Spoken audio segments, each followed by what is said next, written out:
안녕하십니까?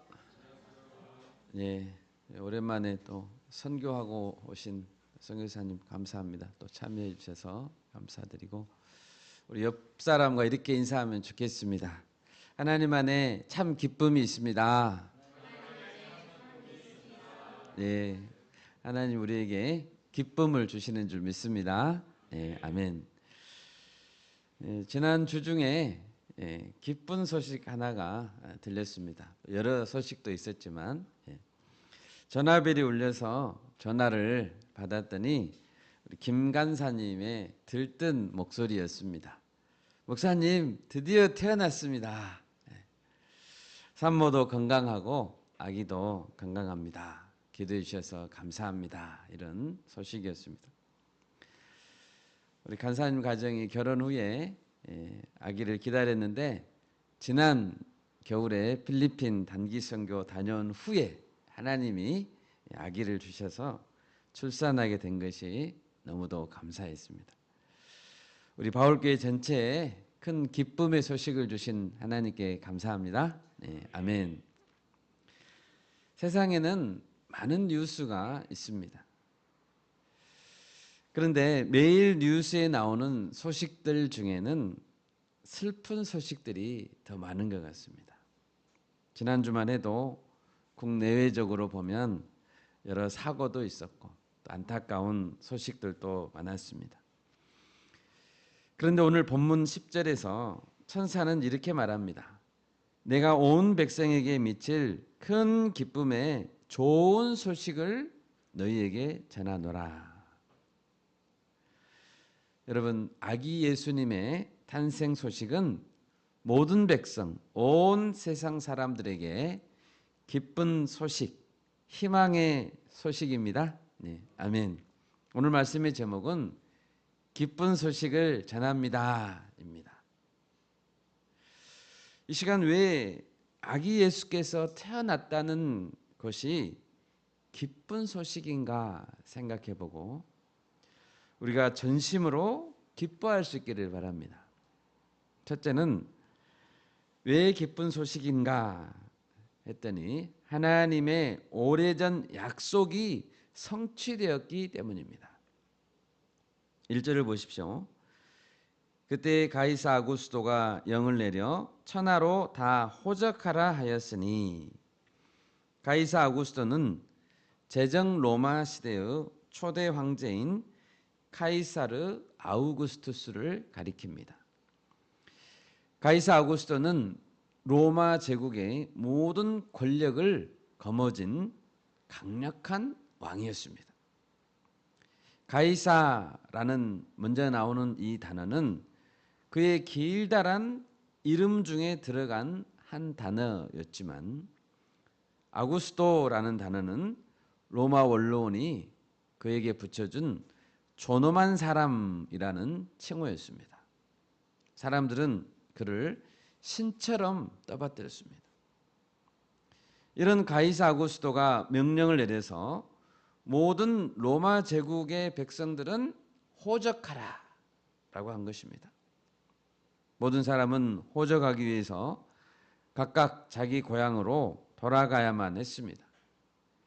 유대인들도 이 인구조사에서는 어린아이든지 임산부든지 한 명도 예외가 될 수 없었습니다.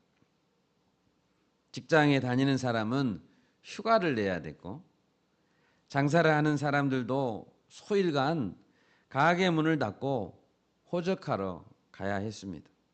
실로 강력하고도 잔혹한 명령이었습니다. 그런데 사실 이 명령으로 일어났던 가장 중요한 사건이 무엇이었습니까? 4절을 보십시오. 요셉도 다윗의 집 족속이었으므로 갈릴리 나사렛 동네에서 유대를 향하여 베들레헴이라 하는 동네로 가야 했습니다.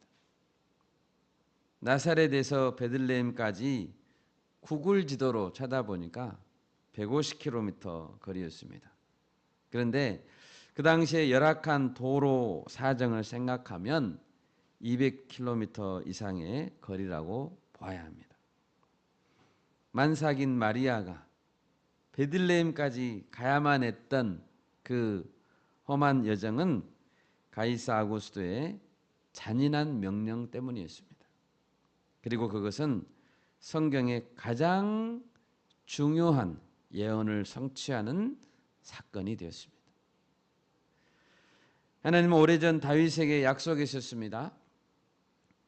우리 사무엘하 7장 찾아볼까요? 사무엘하 7장 12절을 찾아보겠습니다. 사무엘하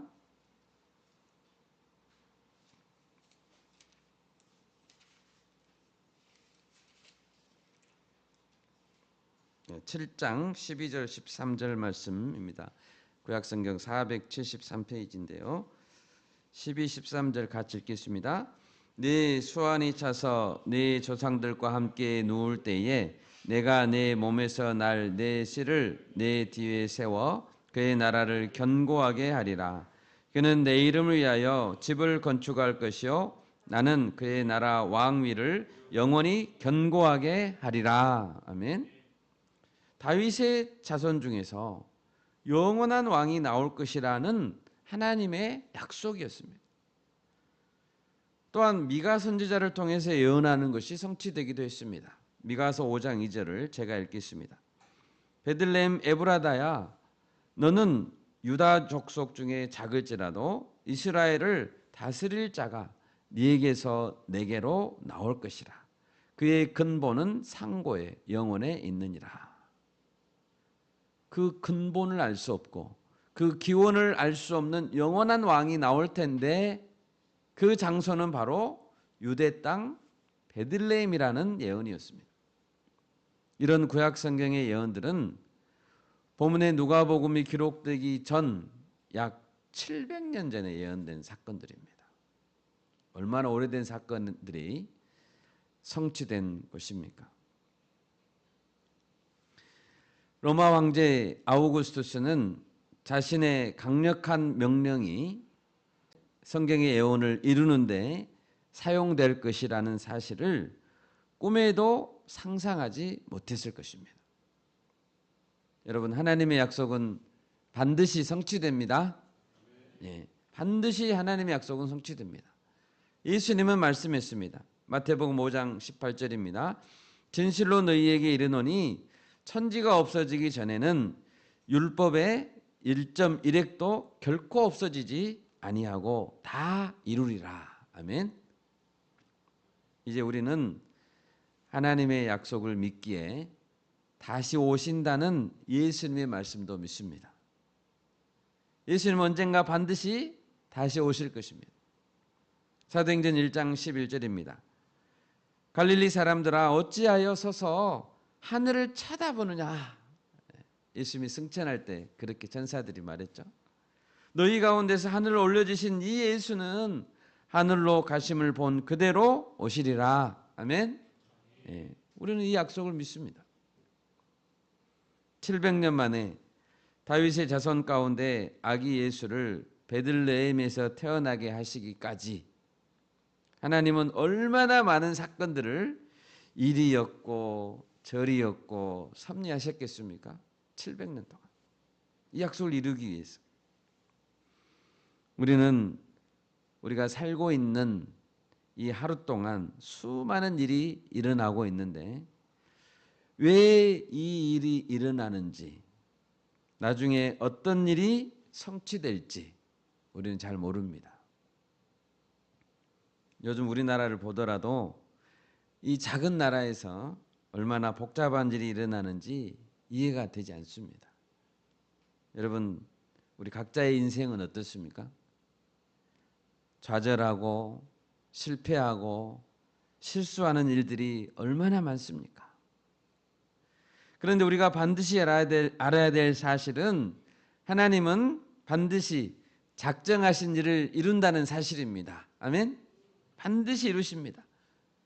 우리는 이것만을 확신할 수 있고 그래서 기뻐할 수 있는 것입니다. 하나님의 이런 신실하심 때문에 우리는 희망을 가질 수 있는 것입니다. 로마서 8장 28절입니다. 우리가 알거니와 하나님을 사랑하는 자 곧 그의 뜻대로 부르심을 입은 자들에게는 모든 것이 합력하여 무엇을 이룹니까? 선을 이루느니라. 아멘. 그것 때문에 우리는 기뻐할 수 있습니다. 여러분 기뻐하십시오. 네, 아멘. 두 번째로 왜 아기 예수께서 태어났다는 것이 기쁜 소식입니까? 아기 예수는 그리스도이시기 때문입니다. 오늘 본문의 천사가 말했습니다. 보라, 내가 온 백성에게 미칠 큰 기쁨의 좋은 소식을 너희에게 전하노라. 오늘 다윗의 동네에 너희를 위하여 구주가 나셨으니 곧 그리스도 주시니라. 아멘. 다윗의 동네에 태어날 분은 그리스도 주님이라는 사실이었습니다. 그리스도라는 이분, 영어로는 크라이스트죠. 이분이 도대체 누구시길래 우리는 이분의 탄생을 기뻐해야 됩니까? 그리스도라는 단어는 헬라어 원어 신약 성경에는 크리스토스라고 되어 있습니다. 그리고 이 헬라어 크리스토스라는 단어는 구약 성경 히브리어의 마시하라는 단어를 번역한 것입니다. 예를 들면 시편 2편 2절에 보시면 이런 구절이 있습니다. 세상의 군왕들이 나서며 관원들이 서로 꾀하며 여호와의 그의 기름 부음 받은 자를 대적하며 라는 말이 있습니다. 여호와의 기름 부음 받은 자를 대적한다. 이 구절에서 그의 기름 부음 받은 자라는 단어는 우리 한글로 보면 여러 단어잖아요. 그의 기름 부음 받은 자. 근데 히브리어에는 한 단어입니다. 히브리어 마샤라는 단어입니다. 영어로는 메시아죠. 이 기름 부음 받은 자라는 단어는 구약 성경 곳곳에 등장합니다. 정리해 보면 신약의 그리스도라는 단어는 구약 성경에 메시아라는 단어와 같은 단어, 같은 뜻이고 그 의미는 기름 부음을 받은 자라는 것입니다. 기름 부음을 받은 자가 곧 그리스도이기 때문에 구약 성경에는 많은 기름 부음 받은 자가 있었습니다. 많은 그리스도가 있었습니다. 사역을 시작할 때 머리에 기름을 부었던 세 가지 직분은 선지자, 제사장, 왕이었습니다. 그리고 여기서 중요한 것은 구약 성경에서 등장했던 수많은 선지자, 제사장, 왕들은 모두 장차 때가 되면 나타날 어떤 한 분을 계속해서 예표하고 가리키고 있다는 사실입니다. 여러분, 왜 아기 예수께서 태어났다는 것이 기쁜 소식일까요? 아기 예수 그리스도는 이 세 가지 직분을 최종적으로 완성하신 분이기 때문입니다. 먼저 예수님은 최종적으로 예언을 완성하신 선지자가 되셨습니다. 여러분, 구약의 선지자들이 하는 일이 무엇이었습니까? 예를 들면 대표적인 선지자 이사야서에 보면 이 선지자 이사야가 이렇게 기록하고 있습니다. 1장 1절 2절 제가 읽겠습니다. 유다 왕 우시야와 요담과 아하스와 히스기야 시대에 아모스의 아들 이사야가 유다와 예루살렘에 관하여 본 계시라. 하늘이여 들으라, 땅이여 귀를 기울이라. 여호와께서 말씀하시기를 내가 자식을 양육하였거늘 그들이 나를 거역하였도다. 이렇게 하면서 이사야서가 시작됩니다. 이사야는, 이 선지자는 어떤 역사적인 한 시기에 활동했습니다. 우시야, 요담, 아하스, 히스기야 왕 시대에 활동했습니다. 그 시기에 하나님의 계시를 받았습니다. 그리고 그 계시를 백성들에게 전달했죠. 어떻게 해요? 여호와께서 말씀하시기를 이라고 말을 꺼내면서 여호와 하나님의 말씀을 전달했습니다. 여호와께서 말씀하시길 이 말, 이 억구, 이것을 소위 선지자들의 신탁 정형 억구라고 말합니다. 영어로는 오라클 포뮬라 또는 메신저 포뮬라라고 말합니다. 여호와께서 말씀하시기를. 여러분, 선지자들은 무엇을 전했다고요? 말씀을 전했습니다. 말씀을. 그런데 예수님은 그분 자체가 말씀이십니다. 요한복음 1장 1절은 예수님께서 말씀이시다라고 밝힙니다. 태초에 말씀이 계시니라. 이 말씀이 하나님과 함께 계셨으니 이 말씀은 곧 하나님이시니라. 아멘. 또 요한복음 1장 14절입니다. 말씀이 육신이 되어 우리 가운데 거하심에 우리가 그의 영광을 보니 아버지의 독생자의 영광이요 은혜와 진리가 충만하더라. 육신을 입으신 말씀, 육신을 입으신 로고스, 이분이 곧 예수님이십니다. 그러니 예수님께서는 선지자 정형 어구를 사용하실 필요가 없습니다. 대신 예수님은 나는 너희에게 이르노니 라고 내가 이른다라고 말씀하셨습니다. 예수님은 메신저가 아닙니다. 예수님은 전달자가 아닙니다. 예수님은 저자입니다. 본인께서 직접 말씀하셨던 것을 직접 가르치시니 예수님의 가르치심은 저자 직강이었습니다. 이제 예수님 이후로는 더 이상의 선지자, 더 이상의 계시는 필요 없습니다. 예수님의 성육신하심, 그리고 예수님께서 가르쳐 주신 말씀이 곧 계시의 완성이기 때문입니다. 또한 예수님은 제사장으로서의 그리스도이십니다. 제사장들은 제사를 드리는 자들이었죠. 제사의 의미는 무엇입니까? 그것은 죄인들을 다시 하나님 앞으로 이끌고 와서 죄를 용서해 주고 하나님과의 관계를 회복시켜 주는 것, 그것이 제사입니다. 하나님과 죄인들 사이에 다리 역할을 해주는 중보자가 제사장이었습니다.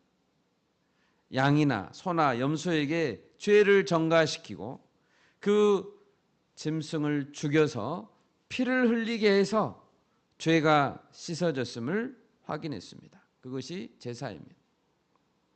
그런데 예수님은 그 제사를 완성했습니다. 우리 히브리서 9장 11절을 찾아보겠습니다. 신약성경 히브리서 9장 11절입니다.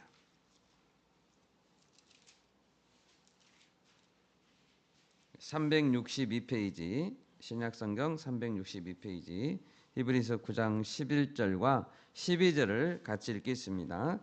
그리스도께서는 장래의 좋은 일에 대제사장으로 오사 손으로 짓지 아니한 것 곧 이 창조에 속하지 아니한 더 크고 온전한 장막으로 말미암아 염소와 송아지의 피로 하지 아니하고 오직 자기의 피로 영원한 속죄를 이루사 단번에 성소에 들어가셨느니라. 아멘. 히브리서 기자의 주장은 이것입니다. 염소와 황소의 피 흘림이 정결케 하는 능력이 있었다면 죄 없으신 어린 양 예수님의 피 흘리심이 어찌 우리를 깨끗하게 할 수 없단 말인가? 제사에는 제물이 필요하고 제사장이 필요했는데 예수님은 스스로가 완벽한 희생 제물이 되셨고 그리고 동시에 완벽한 제사장도 되셨습니다. 우리는 제물과 대제사장 되신 예수님 때문에 하나님 앞에서 죄를 용서받을 수 있는 것입니다. 그리고 하나님 앞에 담대하게 나아갈 수 있는 것입니다. 여러분, 그러므로 예수님이 오신 이후로는 짐승을 죽여서 피 흘리는 제사를 드릴 필요가 없는 것입니다. 아직도 그런 제사를 드린다면 그것은 예수 그리스도를 인정하지 않는 잘못된 종교 행위인 것입니다. 예수님이 십자가에서 죽으실 때 어떤 일이 가장 먼저 일어났습니까? 성소와 지성소를 가로막고 있던 휘장이 위에서부터 아래로 찢어졌습니다. 그 이후로는 휘장이 찢어진 이후로는 구약 개념의 성소, 성전은 더 이상 존재의 의미가 사라진 것입니다. 여러분, 그 휘장을 우리가 손으로 다시 꿰매면 안 됩니다. 예. 또한 예수님은 왕으로서의 그리스도이십니다. 앞서 보았던 사무엘하 7장 13절에서 하나님은 그리스도에 대해서 말씀하셨죠. 그는 내 이름을 위하여 집을 건축할 것이요 나는 그의 나라 왕위를 영원히 견고하게 하리라. 그리스도는 영원한 왕이십니다. 하나님은 예수 그리스도를 영원한 통치자로 삼았습니다. 에베소서 1장 21절 22절입니다. 모든 통치와 권세와 능력과 주권과 이 세상뿐 아니라 오는 세상에 일컫는 모든 이름 위에 그리스도의 이름을 뛰어나게 하시고 또 만물을 그의 발 아래에 복종하게 하시고 그를 만물 위에 교회의 머리로 삼으셨느니라. 아멘. 이와 같이 예수 그리스도는 선지자, 제사장, 왕의 최종적인 완성이었습니다. 구약시대의 유대인들, 예수님 당시 유대인들까지도 이렇게 그리스도, 메시아를 기다리는 신앙이 있었습니다. 그들은 그리스도를 기다렸습니다. 그런 분이 오시기를. 여러분, 예수님께서 1대1로 대화를 나누었던 우물가의 여인, 사마리아 여인을 기억하시죠? 요한복음 4장에서 예수님과 이것저것 대화를 나누다가 여인은 자신과 대화를 나누는 이분이 보통 사람이 아니라는 것을 깨달았습니다. 여인은 말했습니다. 주여, 내가 보니 당신은 선지자로소이다. 예수님은 이 여인에게 말했습니다. 하나님은 영이시니 예배하는 자가 영과 진리로 예배할지니라. 이때 여인이 이런 말을 했습니다. 요한복음 4장 25절입니다. 여자가 이르되 메시아 곧 그리스도라 하는 이가 오실 줄을 내가 아노니 그가 오시면 모든 것을 우리에게 알려주시리라. 메시아 곧 그리스도라 하는 이가 오실 줄을 내가 압니다. 기다리고 있습니다. 그런 분이 오신다는 것을 우리 사마리아 사람들도 다 기다리고 있습니다. 그리스도가 오시기를. 이때 예수님은 그 여인에게 한마디를 하셨습니다.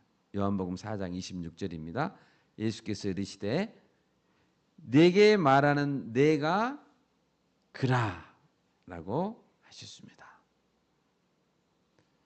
지금 내 앞에서 말하고 있는 내가 그리스도다. 여러분, 예수님께서 산헤드린 공회에서 죽임을 당했습니다.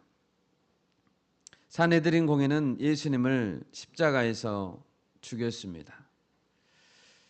대제사장 가야바가 묻고자 하는 가장 핵심적인 질문이 무엇이었을까요?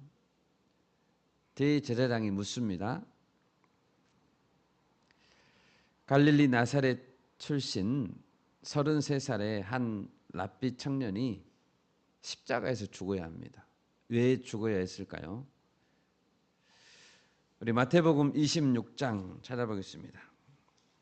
마태복음 26장 63절. 마태복음 26장 63절에서 65절 말씀 같이 한번 읽겠습니다. 예수께서 침묵하시거늘 대제사장이 이르되 내가 너로 살아계신 하나님께 맹세하게 하노니 내가 하나님의 아들 그리스도인지 우리에게 말하라. 예수께서 이르시되 네가 말하였느니라. 그러나 내가 너희에게 이르노니 이후에 인자가 권능의 우편에 앉아 있는 것과 하늘 구름을 타고 오는 것을 너희가 보리라 하시니 이에 대제사장이 자기 옷을 찢으며 이르되 그가 신성 모독하는 말을 하였으니 어찌 더 증인을 요구하리요. 보라, 너희가 지금 이 신성 모독하는 말을 들었도다. 네가 하나님의 아들 그리스도인지 우리에게 말하라. 만약 예수님께서 나는 그리스도가 아닙니다 라고 말했다면 신성모독죄로 처벌할 수 없습니다. 그러나 예수님은 자신이 그리스도라고 말했기 때문에 죽으신 것입니다. 요한복음 11장에 보면 나사로의 여동생 마르다는 예수님을 어떤 분이라고 고백했습니까? 11장 27절, 요한복음 11장 27절입니다. 이르되 주여 그러하외다. 주는 그리스도시요 세상에 오시는 하나님의 아들이신 줄을 내가 믿나이다 라고 했습니다. 주는 그리스도십니다. 마르다가 이렇게 고백했습니다. 이때 영어 성경에는 You are the Christ 라고 했습니다. 당신은 지금까지 왔던 수많은 여러 그리스도들 중에 한 명이 아니라 모든 유대인들이 기다려왔던 그 그리스도. 당신은 더 크라이스트입니다 라고 말했습니다. 여러분, 오늘 본문에서 천사들이 말했습니다. 오늘 다윗의 동네에 너희를 위하여 구주가 나셨으니 곧 그리스도 주시니라. 이 시간 나를 위해 그리스도로 오신 예수님을 찬양합니다. 아멘. 십자가에서 피 흘려 내 죄를 씻어주신 그리스도 예수님을 찬양합니다. 그것 때문에 우리는 기뻐할 수 있는 것입니다. 셋째로, 왜 아기 예수께서 태어났다는 것은 기쁜 소식인가요? 아기 예수께서 강보에 쌓여 구유에 누워 계셨기 때문입니다. 천사들은 첫 번째 성탄 소식을 누구에게 가장 먼저 전했습니까? 그 당시에 세상의 모든 이목은 초대 로마 황제 가이사 아구스토에게 집중되어 있었습니다. 사람들은 이 황제에 관심이 많았습니다. 사람들은 황제가 하는 말 한마디에도 촉각을 곤두세우고 황제가 하는 모든 행동이 곧 뉴스거리였습니다. 황제의 집에서 키우는 애완견의 종류가 뭔지, 황제는 무슨 옷을 맨날 입는지, 무엇을 먹는지, 황제는 무슨 차를 타는지, 황제는 어떻게 경호를 받는지. 세상 사람들이 볼 때 황제는 가장 중요한 인물이었습니다. 그런데 하나님의 생각은 달랐습니다. 여러분, 우리는 가장 기쁜 소식이 생기면 누구에게 가장 먼저 전화합니까? 큰 상을 받고 수상 소감할 때 누구에게 가장 먼저 기쁨을 전하던가요? 나를 가장 아끼고 사랑하는 사람. 내가 이 자리에 설 때까지, 취업할 때까지, 합격할 때까지 나를 위해서 가장 수고해 준 사람에게 먼저 소식을 전하고 영광을 돌리죠. 천사들은 첫 번째 성탄 소식을 누구에게 전했습니까? 로마 궁궐에 전하지 않았습니다. 예루살렘 성전, 대제사장들에게 공문으로 발송하지도 않았습니다. 천사들은 누구에게 달려갔습니까? 8절과 9절입니다. 그 지역의 목자들이 밤에 밖에서 자기 양떼를 지키더니 주의 사자가 곁에 서고 주의 영광이 그들을 두루 비춤에 크게 무서워하는지라. 하나님은 그 시대에 가장 무시받고 천대받는 목자들에게 찾아갔습니다. 그 목자들은 차가운 밤에 밖에서 무엇을 하고 있었습니까? 자기 양떼를 지키고 있었습니다. 힘없는 양, 가여운 양떼를 지키는 목자들. 자기 혼자서는 먹이를 찾아다닐 수도 없고 목자가 없다면 금밤 맹수에게 잡아먹히는 양떼를 지키는 자들. 하나님은 가난하지만 충성스러운 목자들을 귀하게 보셨습니다. 그리고 그들이야말로 첫 번째 성탄의 메시지를 들을 자격이 있는 자들이다라고 생각했습니다. 천사들이 전한 것은 큰 기쁨의 좋은 소식, 한마디로 복음이었습니다. 천사가 전한 복음은 이것이었습니다. 그리스도를 찾아가서 봐라.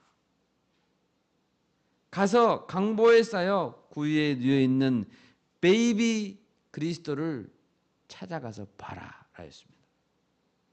15, 16절을 보십시오. 목자들이 달려갔습니다. 달려가면서 말합니다. 베들레헴으로 가서 주께서 우리에게 알리신 바 이 이루어진 일을 보자.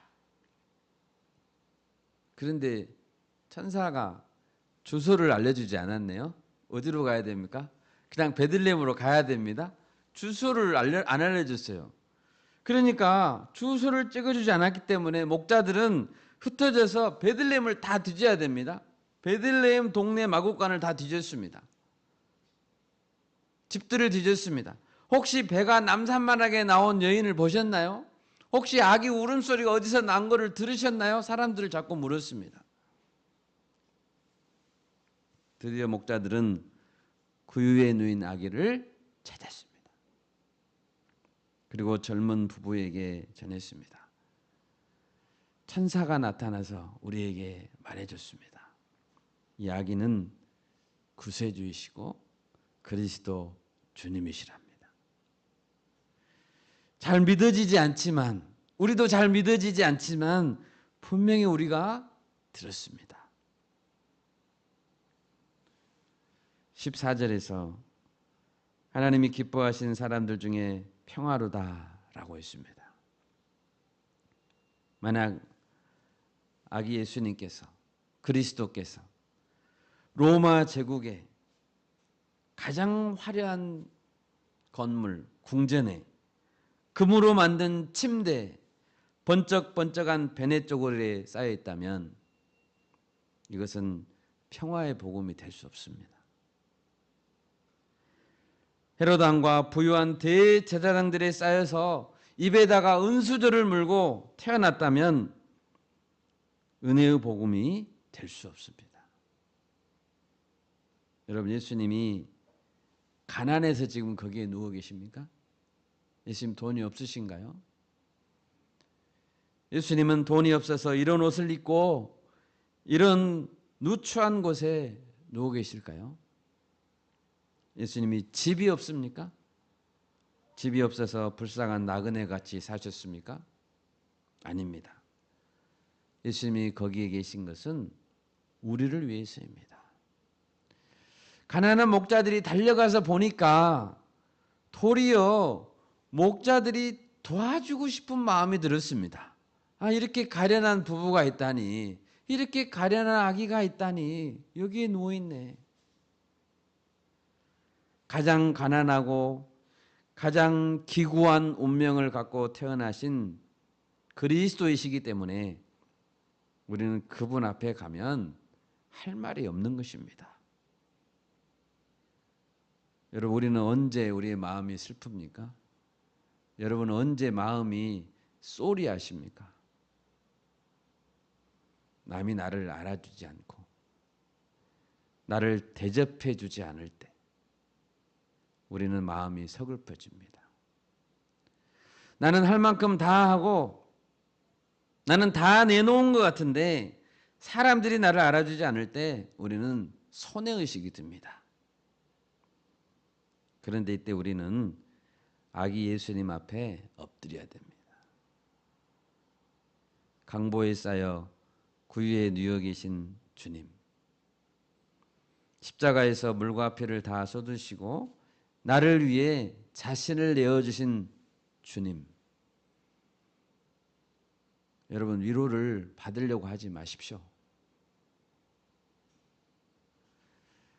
주님, 못난 저 때문에 그때 얼마나 고생이 많으셨습니까? 우리는 주님을 위로해 드려야 됩니다. 십자가 주님 앞에서 자신을 발견할 때 우리는 평화를 누릴 수 있는 것입니다. 여러분, 복음 전파란 어떻게 해야 되는 것일까요? 천사들처럼 해야 됩니다. 가서 봐라. 강보에 쌓여 구유에 누워 계신 예수님을 봐라. 그리고 여러분, 교회는 무엇을 보여주고 무엇을 들려주어야 합니까? 참 그리스도가 어떤 분인지를 드러내고 교회는 그것을 보여주어야 합니다. 나무로 만든 볼품없는 구유를 금으로 바꾸지 말고 싸구려 천으로 만든 강보를 금실로 치장하지 말고 피 흘린 십자가를 화려한 십자가로 만들지 말아야 됩니다. 그래야 복음이 참된 평화의 복음이 되는 것입니다. 말씀을 맺겠습니다. 여러분, 이 땅에 오신 예수님 때문에 기쁘십니까? 위로가 되십니까? 아멘. 우리가 예수님을 안다면 이 세상의 모든 슬픔의 소식을 다 덮어버릴 수 있습니다. 다 이겨낼 수 있습니다. 나중에 우리 주님께서 나팔 소리와 함께 다시 오실 날에 우리 성도들에겐 세상의 모든 슬픈 소식이 아무 의미가 없을 것입니다. 다 덮어버릴 것입니다. 그 대신 예수님을 믿지 않았던 자들은 슬피 울며 이를 갈게 될 것입니다. 여러분, 예수님이 그리스도이십니다. 아멘. 이 소식을 전합시다. 울지 맙시다. 아멘. 슬퍼하지 맙시다. 제가 기도하겠습니다.